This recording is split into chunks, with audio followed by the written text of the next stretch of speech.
The way that change happens in this country is A, we have to focus very deeply on the power structure analysis of every fight we're in. We have to focus very deeply on strategy. And strategy suggests, if you think about it, listen, I'm the first one to say unions are far from perfect.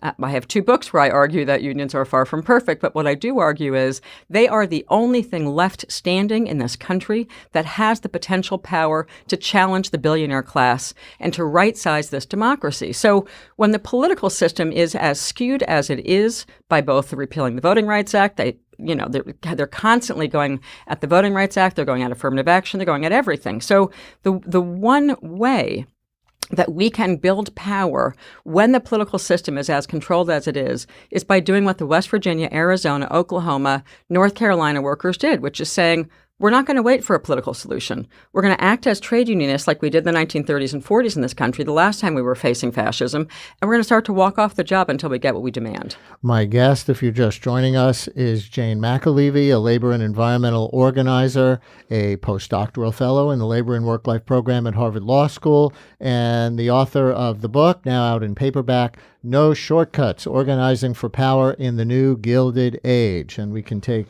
couple of phone calls in our remaining time at 212-433-WNYC, 433-9692. And let's take a call from Lisa in Flushing. Lisa, you're on WNYC. Hi. Yeah, hi. How you doing? Okay. Thank you for taking my call. I come from a union family, Local 3, International Brotherhood of Electrical Workers in New York City. And I have to say that I find it very disconcerting that most people don't understand how unions benefit people's lives. The public, because unions have been maligned for many, many years. Unions provide educational opportunities. The union members' families. The list goes on and on. Why unions have undeservedly gotten so much bashing over the years. Lisa, thank you very much. And why do you think? This is a central question. We're down to about, I think, 6% of the private sector workforce being unionized anymore. It's about a third of the public sector workforce, which is probably why the Janus case goes after public sector unions in particular. But what happened? Yeah, well, we need more time for what happened. But there's been a really serious, concerted, very well-financed attack on the trade union movement. And I'm going to give 2 quick examples to speak right to Lisa's call and her question. What happened? Why don't people know? Let me start with a group called the Concerned Veterans of America. Most stories that we hear on NPR Daily or any NPR affiliate daily about all these bad stories about what's happening at the Veterans Affairs Department at the VA. What's fascinating and most people don't know is that 95.6% of the veterans in America like the VA. They want to keep the VA. They want their VA public. But to her point, there's a new organization that was formed a couple of years ago called the Concerned Veterans of America. Sounds great, doesn't it? It's a Koch-funded operation that is responsible for most of the daily news attacks on the VA. They go out looking for a bad example of it, and then they highlight it. So by now you think America's vets must just want private health care, don't they? So the Koch brothers can make more money on a privatized healthcare system. They don't. The point is that's one of many examples of the really well-funded systematic attack. Stand for Children has made, in the education sector, has made a 10-year campaign to demonize teachers. I want to go back to West Virginia and all the 6 states where the workers held massive strikes this spring. Because what's interesting to me, again, as a strategist, is that 10 years into a war on teachers in this country, to a teacher in every state, when they stood up and walked off the job, the parents supported them.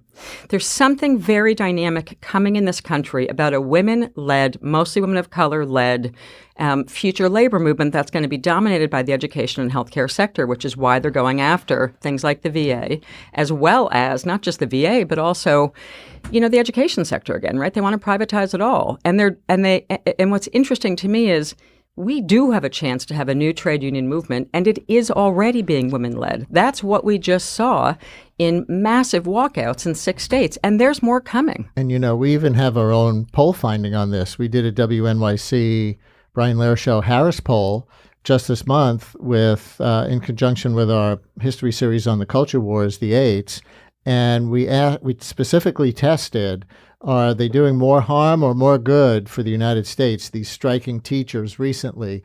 And they polled over 50% for the good, which for all the attacks on teachers' unions over the years, I thought might not happen. Absolutely. It was total. In fact, a majority of Republicans, as well as Democrats, it was even higher. It was like 8 out of 10 Republicans support the right of teachers to go on those strikes. There was a crazy series of really good polls. But yeah, I don't know if you want to ask another question, but there was one key point I wanted to make about the 2016 and the 2018 election. Mm-hmm.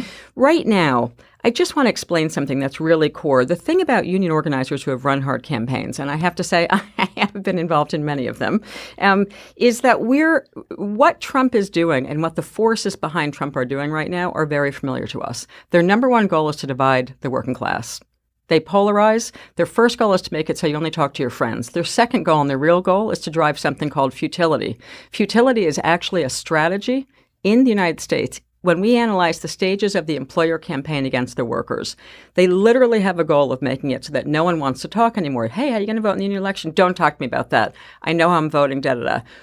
The reason I knew that Trump was going to win, which I did predict months before he won, was because family members in this country would no longer talk about the coming election. They would say things like, it's too painful, I can't wait till it's over. And what he's doing, in part with his racist immigration agenda right now, is trying to get it so that people no longer can talk once again, because it's a strategy to demobilize the American voter. The only organization in this country capable of unifying people against that kind of a campaign is unions, where people have to battle out the very contested ideas day in and day out in the workplace when they're trying to fight for a better contract. How can the labor movement make a comeback? Strategies. You're a strategist. You've been talking about some of the strategies. I know you write in the book that all labor victories are not equal, and in fact, some labor victories are in reality setbacks. So what should the focus be, in your opinion? I think two things. One is, I say in No Shortcuts that the future of the next labor movement is going to be women in what I call mission-driven professions. That's education and healthcare, for several reasons. One, as we're seeing in these education strikes this spring, it's hard to demonize your local teacher. It's just hard to do. They've been doing it for 10 years, waiting for Superman, well-funded campaigns, the charter school campaign, 2016 ballot. The only good news in 2016, frankly, was that the teachers and the communities in Massachusetts voted down an expansion of charter schools. Very complicated, right? That's really just privatization of public schools. So I say in No Shortcuts, the future is going to be women-led in what I call the mission-driven sectors, people who go to work because they care deeply about their workplace every day. They happen to be mostly women and mostly women of color, and they have a profound connection to their community in a way that simply can't be ruptured very easily. And so, nurses have a very specific connection to their community. It's hard to turn against them. No matter what the well-funded Koch brothers campaign has said about teachers and education workers and healthcare workers in this country, when they walk off the job, their community stands up and supports them. That is the future in this country. We just have 20 seconds, but it sounds like that dovetails with the 2018 midterm election campaigns. It does dovetail, but people have to be on guard for the fact that they're running what's called a futility strategy, which means they're trying to make it so no one talks to each other. Keep talking to people who you don't normally talk to. That's the most important thing to do between now and the election. Don't just talk to your friends. Talk to people who you don't usually talk to.